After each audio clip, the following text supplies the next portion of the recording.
Buddhist meditation, a journey to inner peace. Welcome, dear friend, to this quiet space we're creating together tonight. I'm so glad you're here. As you settle into wherever you find yourself in this moment, perhaps curled up in bed, resting in a comfortable chair, or lying beneath blankets with the world beyond your window growing still, I invite you to let yourself arrive fully in this present moment. Let the weight of the day begin to lift from your shoulders like morning mist rising from a tranquil lake. Tonight, we're embarking on a journey that has been walked by countless seekers across millennia. A journey into the heart of Buddhist meditation, an ancient practice that offers not escape from life, but a way of meeting it with greater clarity, compassion, and peace. This isn't a path reserved for monks in distant monasteries or those who have renounced the world. It's a practice that belongs to anyone who wishes to understand their own mind more deeply, to ease suffering where it arises, and to cultivate a heart that's both tender and strong. As you breathe naturally and easily, know that you don't need to be anywhere else, do anything else, or become anyone else. Right now, in this very moment, you are enough. The meditation practices we'll explore together tonight have been refined over 2,500 years, passed from teacher to student with the care of precious gifts, yet they remain remarkably simple at their core. They ask only for your gentle attention, your curiosity, and your willingness to be present with what is. So take a deep breath in, and as you exhale, let yourself settle more fully into comfort. The world will continue its turning without you for this time. Your tasks will wait.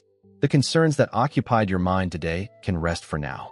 This is your time to explore, to discover, to simply be. And together, we'll journey into practices that have brought peace to troubled minds, clarity to confused hearts, and wisdom to seekers across. The origins and philosophy of Buddhist meditation. The story of Buddhist meditation begins not in grand temples or elaborate rituals, but in the quiet determination of one man sitting beneath a tree 2,500 years ago. His name was Siddhartha Gautama. And though he was born a prince in the foothills of the Himalayas, he chose to leave behind a life of luxury to seek answers to the most fundamental questions of human existence. Why do we suffer? What causes this suffering? Is there a way to be free? Imagine, if you will, ancient India in the 6th or 5th century before the Common Era. The land was alive with spiritual seekers, wandering holy men called Shramanas who had rejected the rigid structures of mainstream religious practice. They sought truth not in inherited tradition, but in direct experience. The air buzzed with philosophical debates, contemplative practices, and experiments in consciousness. Into this fertile spiritual landscape came Siddhartha, determined to find liberation not just for himself, but for all beings. Before his awakening, Siddhartha studied under renowned meditation teachers. He learned from Alara Kalama, who taught him to reach refined states of consciousness through concentrated meditation. Then he trained with Uddaka Ramaputta, achieving even subtler states of meditative absorption. Yet even after mastering these techniques, Siddhartha felt incomplete. He sensed that something was missing, that these states, however profound, were not the final answer to suffering. He then turned to extreme asceticism, following the Jain tradition of severe physical discipline. For 6 years, he starved himself until his body became skeletal, pushed himself to the edge of death, believing that liberation required the complete suppression of physical desire. But this path, too, proved unsatisfying. Weakened and no closer to enlightenment, Siddhartha made a radical choice. He accepted a bowl of rice milk from a village woman and resolved to follow what he would later call the middle way, a path between indulgence and self-denial. He sat down beneath a pipala tree, which would become known as the Bodhi tree, the tree of awakening. He made a vow. He would not rise until he understood the nature of suffering and found the path to its end. What happened over the following days and nights has become one of humanity's most profound transformative moments. Through deep meditation, Siddhartha examined the nature of reality itself, the workings of his own mind, the cycles of cause and effect that perpetuate suffering, and finally, the way to liberation. When he rose from beneath that tree, he had become the Buddha, which simply means the awakened one. Not a god, not a prophet claiming divine revelation, but a human being who had awakened to the true nature of existence. And for the next 45 years, he walked across India teaching others the path he had discovered, sharing meditation practices that could lead anyone to the same awakening he had experienced. The Buddha's approach was revolutionary in its practicality. He wasn't interested in metaphysical speculation or abstract philosophy for its own sake. When asked questions that didn't lead to the end of suffering, questions about the existence of a soul, the creation of the universe, or life after death, he famously remained silent or deflected them with the parable of the poisoned arrow. A man struck by a poisoned arrow, he taught, doesn't need to know who shot it, what kind of wood the arrow is made from, or why the shooter did it. He needs the arrow removed and the wound treated. Similarly, we don't need all the answers to cosmic mysteries to address the immediate reality of suffering in our lives. At the heart of the Buddha's teaching lies a simple but profound framework called the Four Noble Truths. These aren't abstract religious dogma, but observable facts about human experience. The first truth acknowledges that life contains dukkha, a word often translated as suffering, but which encompasses a broader sense of dissatisfaction, unease, and impermanence. Even our moments of happiness are tinged with this quality because they don't last, because we fear losing them, because they never quite satisfy us completely.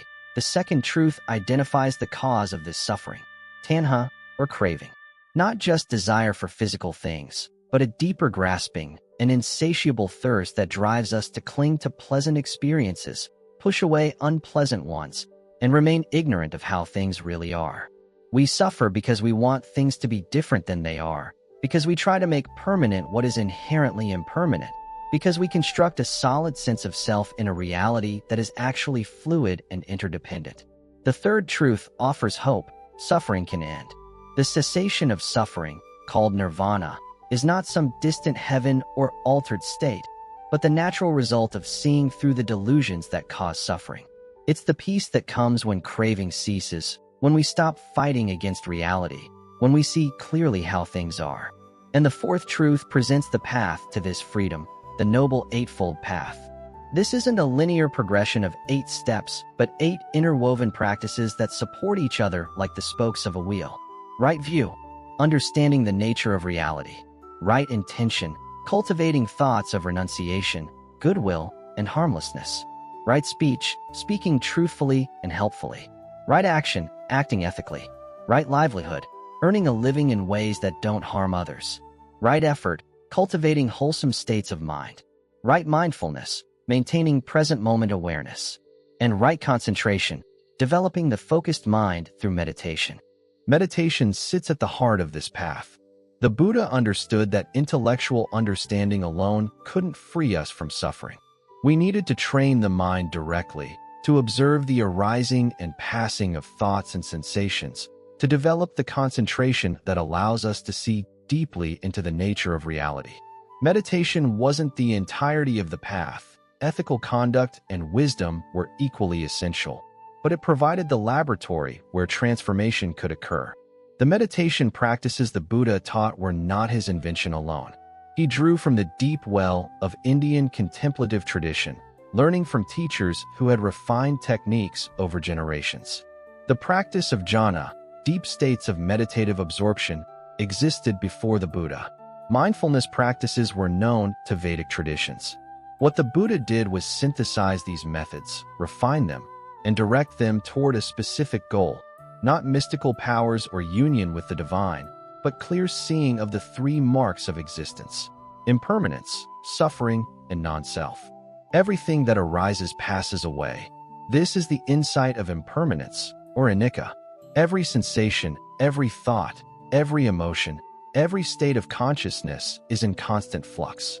Even what we call ourself is not a fixed entity, but a process, a stream of changing physical and mental events. When we truly understand impermanence through direct observation and meditation, our relationship to experience transforms. We stop clinging so tightly to pleasant moments, knowing they will pass.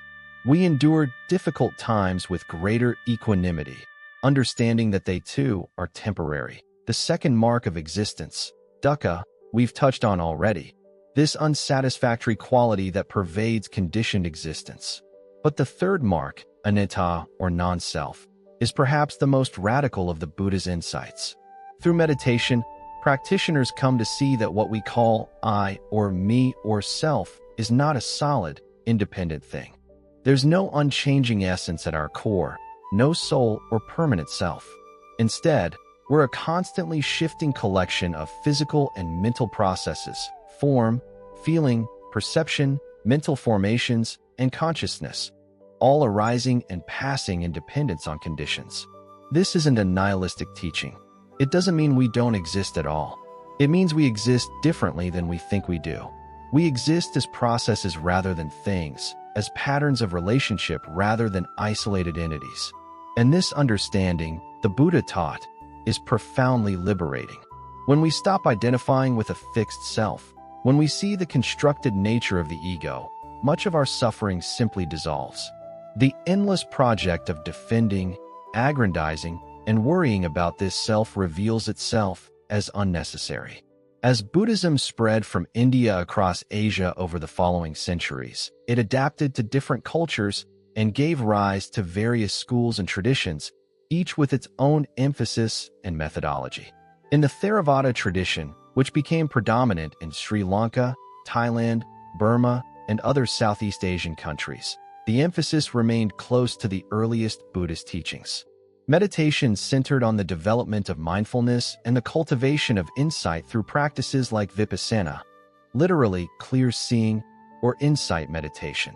The Mahayana tradition, which spread through China, Korea, Japan, and Tibet, expanded the Buddha's teachings in new directions. It emphasized the bodhisattva ideal, the aspiration to achieve enlightenment not just for oneself, but for the benefit of all beings. Meditation practices evolved to include not just mindfulness and concentration, but also visualization, mantra recitation, and techniques aimed at recognizing the mind's fundamental nature.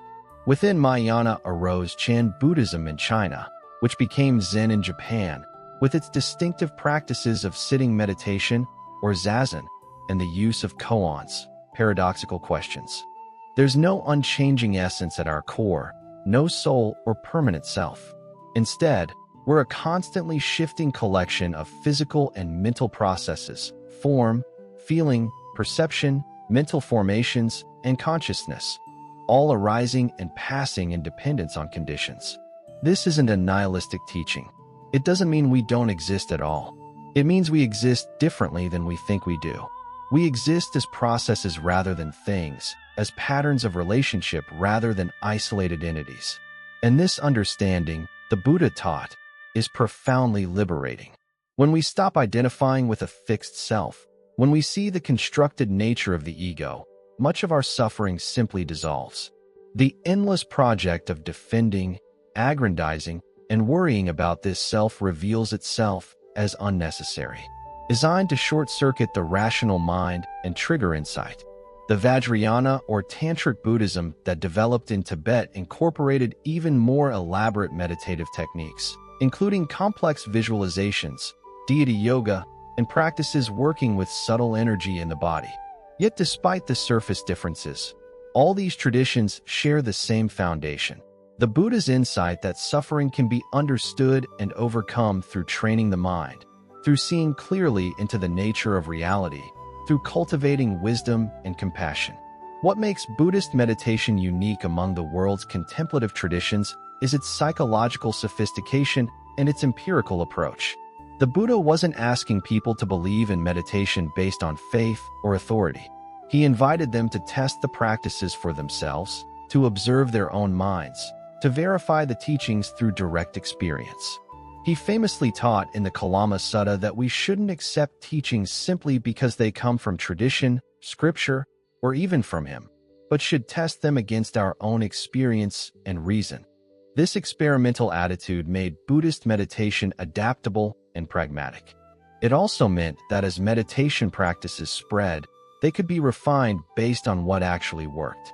Teachers developed increasingly nuanced understandings of the mind's functioning, creating detailed maps of meditative states and sophisticated methods for working with different types of mental obstacles.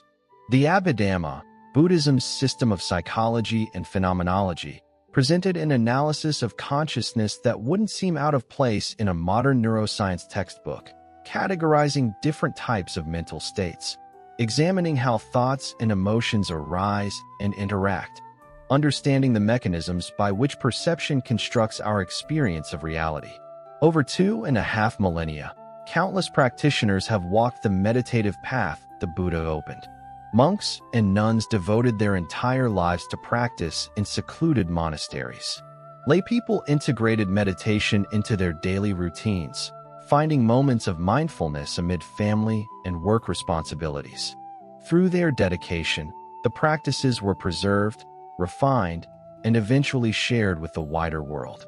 In our own time, Buddhist meditation has undergone another transformation as it has moved into Western cultures.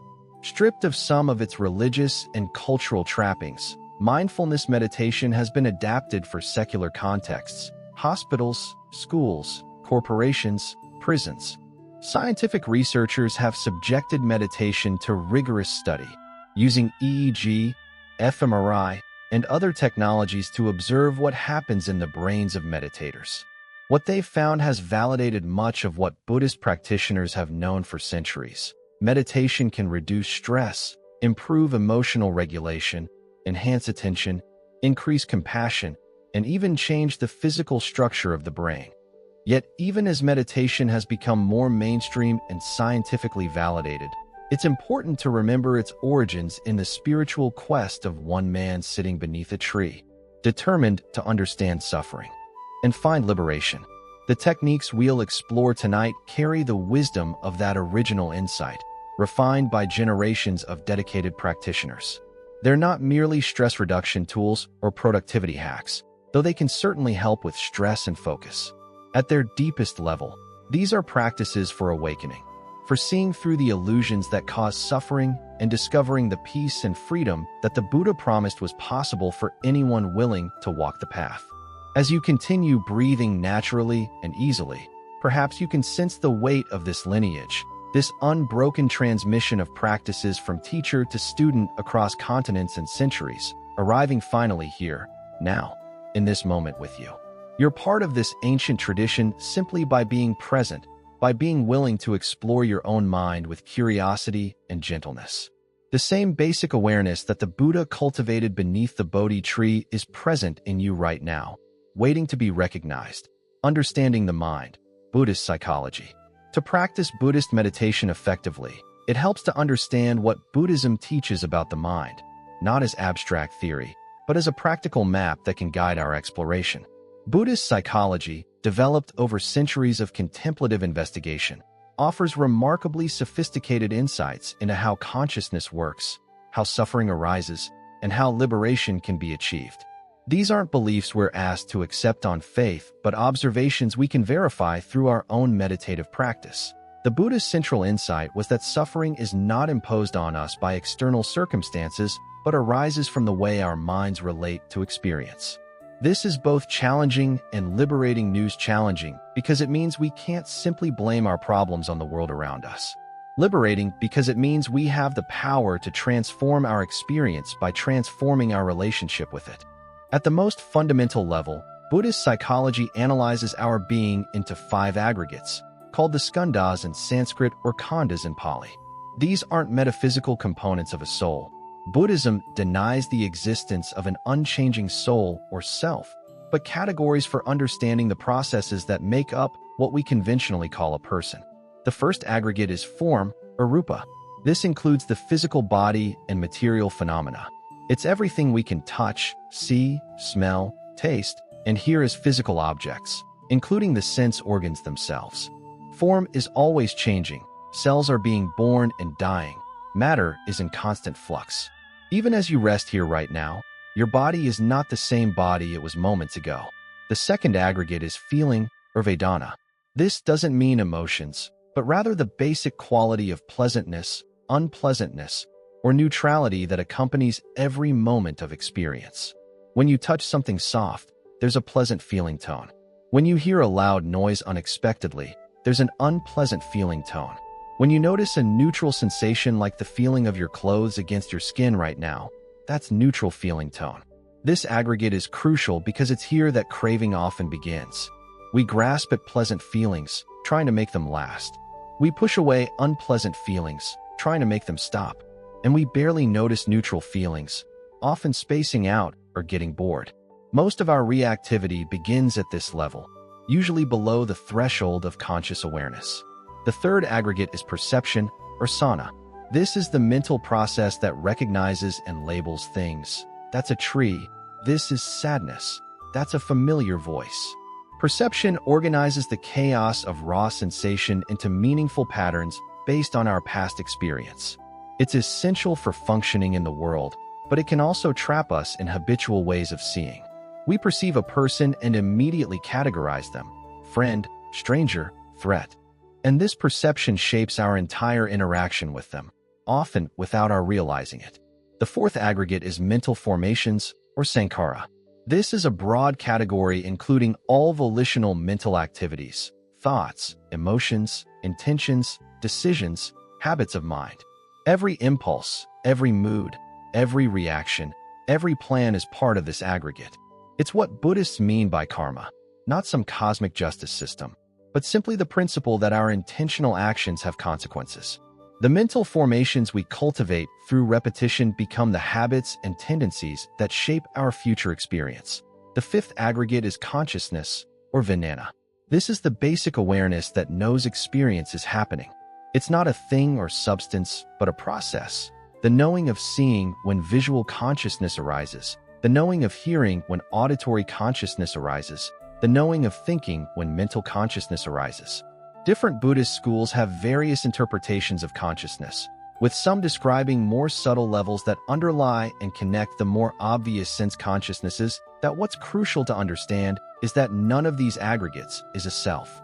Form isn't me. The body changes, is subject to illness and death, can't be controlled according to our wishes. Feelings aren't me. They arise and pass according to conditions, not according to what we want. The same is true of perceptions, mental formations, and even consciousness. When we look for a solid, unchanging self in any of these aggregates, we can't find one. What we find instead is a constantly changing process, like a river that we conventionally call by one name, even though the water is always flowing and changing. This analysis might seem dry or abstract, but in meditation, it becomes a powerful tool for liberation. When we sit and observe our experience with careful attention, we can actually witness these aggregates in action. We can notice form as just sensations, arising and passing. We can catch the feeling tone of experience, pleasant, unpleasant, neutral, and observe how craving arises in response. We can see perception doing its work of labeling and categorizing. We can watch thoughts and emotions arising and passing like weather patterns moving through the sky of consciousness. And we can rest in the simple knowing that's aware of all this without being any of it. The Buddha taught that suffering arises through a chain of causation called dependent origination or pratityasamutpada. This describes how, in the absence of wisdom, one mental event leads to another in a self-perpetuating cycle. It begins with ignorance, not knowing the true nature of reality, not seeing the three marks of existence. Because of ignorance, we form mental patterns and karmic formations. These lead to consciousness taking rebirth in a new existence. That consciousness gives rise to name and form, mind and body. These produce the six sense bases: eyes, ears, nose, tongue, body, and mind. When the sense bases meet their objects, contact occurs. Contact conditions feeling, pleasant, unpleasant, or neutral. Feeling conditions craving. We want pleasant feelings to continue, unpleasant ones to stop. Craving leads to clinging or grasping. Grasping conditions becoming, the process of existence continuing. And becoming leads inevitably to birth, aging, and death, the whole mass of suffering. This chain operates not just across lifetimes, but moment by moment in our daily experience. Every time we encounter something pleasant and grasp at it, trying to make it permanent, we set up the conditions for suffering when it inevitably changes. Every time we encounter something unpleasant and try to push it away, we create tension and resistance that amplifies the discomfort. The chain of dependent origination is turning constantly, moment by moment, perpetuating our dissatisfaction. But here's the profound insight. If suffering arises dependently on conditions are removed, suffering ceases. If we can break the chain at any point, the whole cycle stops. And the key place to intervene, the Buddha taught, is at the link between feeling and craving. When a pleasant feeling arises, we don't have to grasp at it. We can simply observe it, appreciate it, and let it pass naturally. When an unpleasant feeling arises, we don't have to push it away. We can acknowledge it, investigate it with curiosity, and allow it to move through us. This is where meditation becomes revolutionary, by training us to be present with feeling without immediately reacting with craving or aversion. Buddhist psychology also maps out in detail the various obstacles to meditation and the factors that support awakening. The 5 hindrances are mental states that block concentration and insight. There's sensory desire, the pull toward pleasant experiences. There's ill will or aversion, the push away from unpleasant experiences. There's sloth and torpor, a heaviness and dullness of mind. There's restlessness and worry, an agitated energy that won't settle. And there's doubt, the skeptical uncertainty that prevents us from committing fully to practice. These hindrances aren't enemies to be destroyed, but weather patterns in the mind to be recognized and worked with skillfully. Sometimes they're telling us something important. Doubt might indicate we need to investigate more carefully. Restlessness might signal we need to adjust our posture or practice. Other times, they're just habitual patterns that will pass if we don't feed them with attention. Part of meditation training is learning to recognize these states when they arise, understanding what conditions give rise to them, and knowing how to weaken their hold through wise attention and skillful means. Balancing the hindrances are the 7 factors of awakening, mental qualities that, when cultivated, lead to liberation.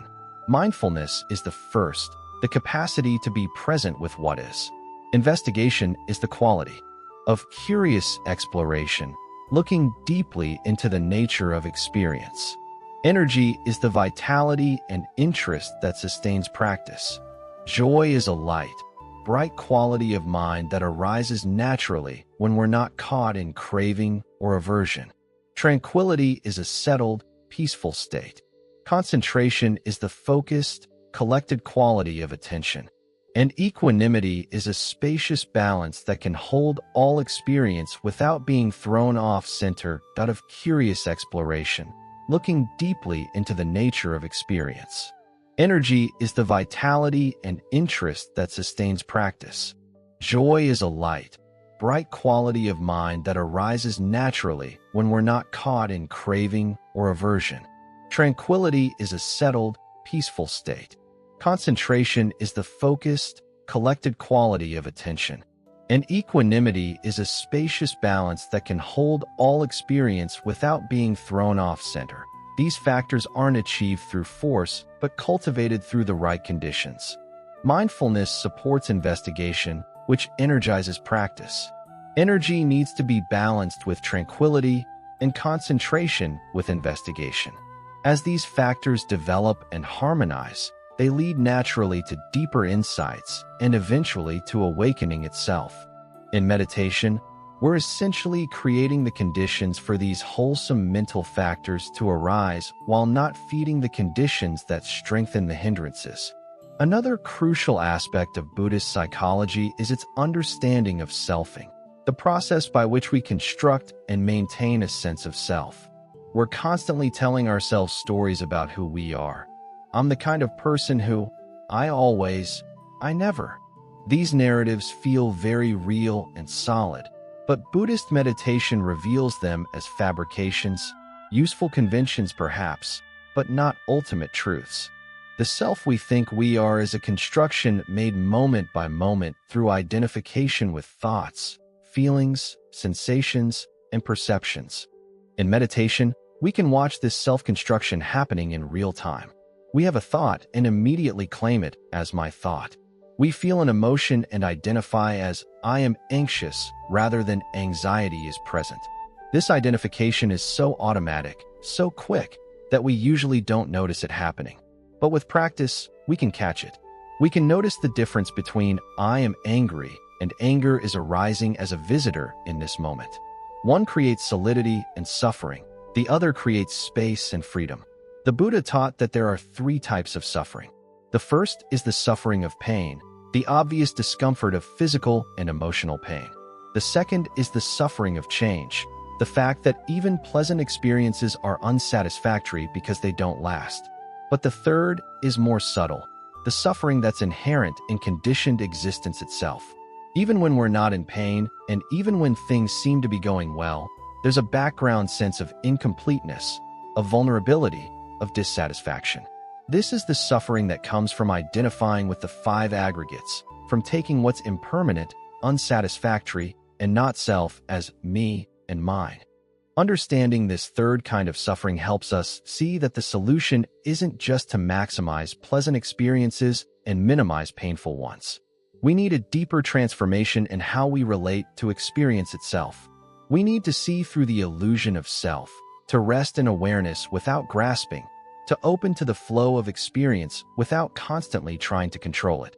This is where meditation becomes not just stress relief or self-improvement, but a path to profound liberation. When we sit in meditation, we're not trying to achieve a special state or become a better version of ourselves. We're learning to see clearly how the mind actually works, how suffering arises, and how it can cease.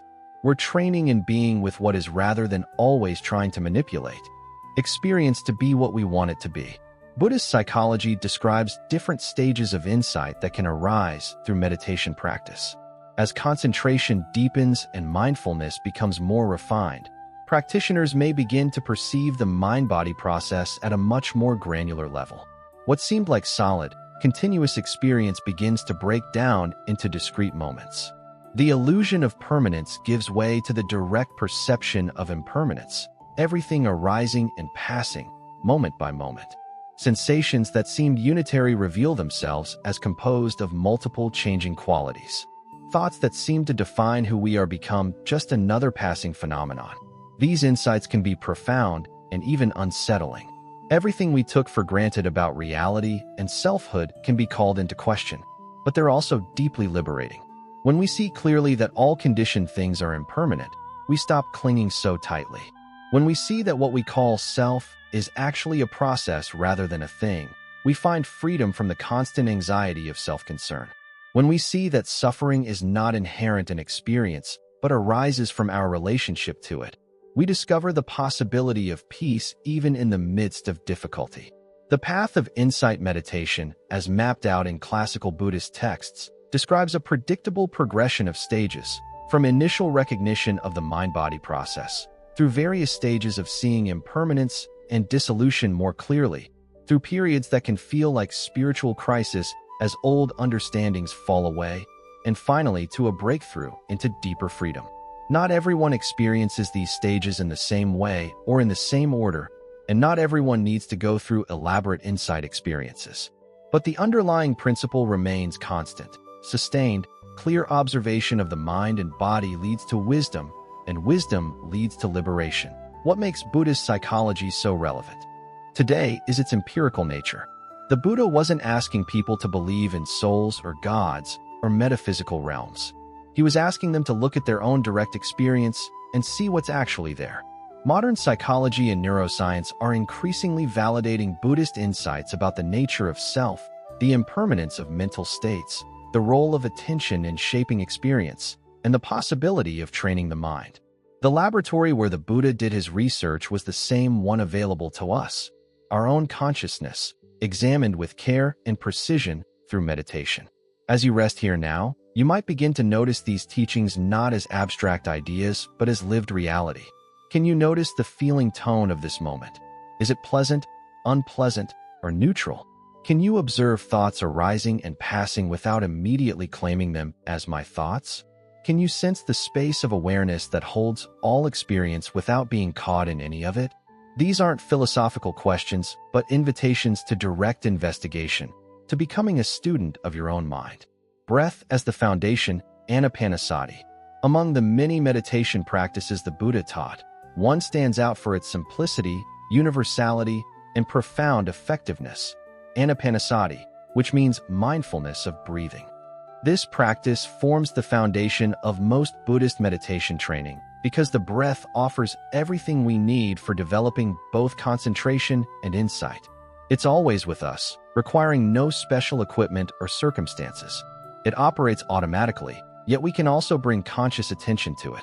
It's constantly changing, making it a perfect object for observing impermanence. And working with breath directly affects our nervous system, calming the body and mind in ways that support deeper meditation. The Buddha himself used breath meditation on the night of his enlightenment and continued to return to it throughout his life. In the Anapanasati Sutta, one of the key texts on this practice, he describes breath meditation as a complete path in itself, capable of leading a practitioner all the way to full awakening. He taught it to monks and nuns, to lay people, to those just beginning practice, and to advanced practitioners. Its simplicity makes it accessible. Its depth makes it inexhaustible. Understanding why breath meditation works requires recognizing how intimately connected breath is with our mental and emotional states. When we're anxious, our breathing becomes shallow and rapid. When we're relaxed, our breath naturally deepens and slows. When we're surprised or startled, we might gasp or hold our breath. When we're at ease, our breath flows smoothly and effortlessly. This bidirectional relationship, mind affecting breath, breath affecting mind, means that by working with the breath, we can influence our overall state of being. In the Buddhist understanding, breath isn't just air moving in and out of lungs. It's intimately connected with prana, or vital energy that courses through the body.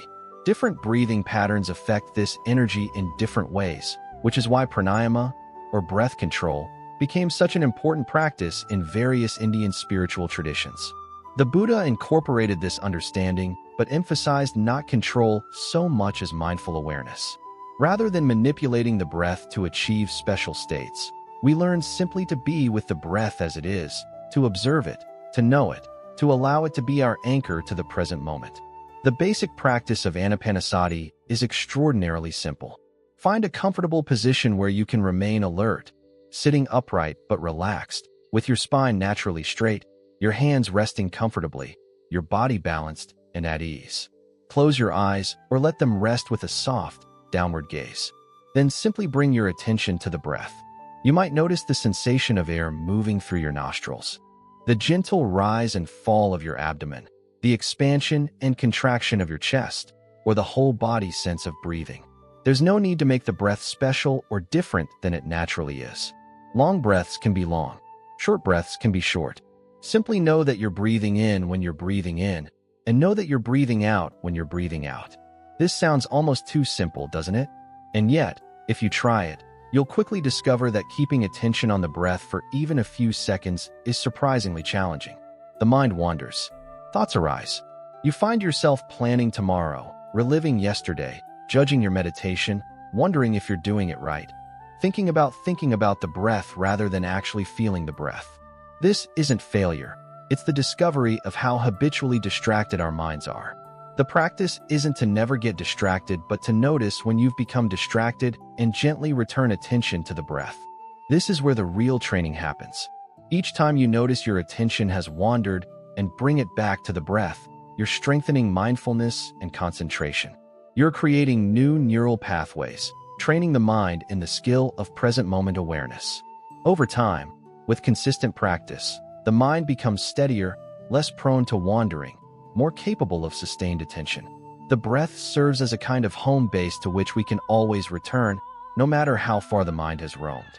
The gentle rise and fall of your abdomen, the expansion and contraction of your chest, or the whole body sense of breathing. There's no need to make the breath special or different than it naturally is. Long breaths can be long. Short breaths can be short. Simply know that you're breathing in when you're breathing in, and know that you're breathing out when you're breathing out. This sounds almost too simple, doesn't it? And yet, if you try it, you'll quickly discover that key. Keeping attention on the breath for even a few seconds is surprisingly challenging. The mind wanders. Thoughts arise. You find yourself planning tomorrow, reliving yesterday, judging your meditation, wondering if you're doing it right, thinking about the breath rather than actually feeling the breath. This isn't failure. It's the discovery of how habitually distracted our minds are. The practice isn't to never get distracted, but to notice when you've become distracted and gently return attention to the breath. This is where the real training happens. Each time you notice your attention has wandered and bring it back to the breath, you're strengthening mindfulness and concentration. You're creating new neural pathways, training the mind in the skill of present moment awareness. Over time, with consistent practice, the mind becomes steadier, less prone to wandering, more capable of sustained attention. The breath serves as a kind of home base to which we can always return, no matter how far the mind has roamed. In the Anapanasati Sutta, the Buddha describes 16 contemplations that progressively deepen breath meditation. The first 4 focus on simply knowing the breath, being aware of long breaths, short breaths, the whole body of breath, and calming the breath. This establishes basic mindfulness and begins to develop concentration. The next 4 contemplations work with feeling, experiencing joy, experiencing happiness, experiencing the mental formation of the breath, and calming that mental formation. Here we're beginning to notice the emotional tone that accompanies breathing and learning to work with it skillfully. The third set of 4 contemplations moves to mind, experiencing the mind, gladdening the mind, concentrating the mind, and releasing the mind. This is where breath meditation becomes a vehicle for deeper investigation of consciousness itself. We're not just following the breath mechanically, but using it as a gateway to understanding the nature of mind.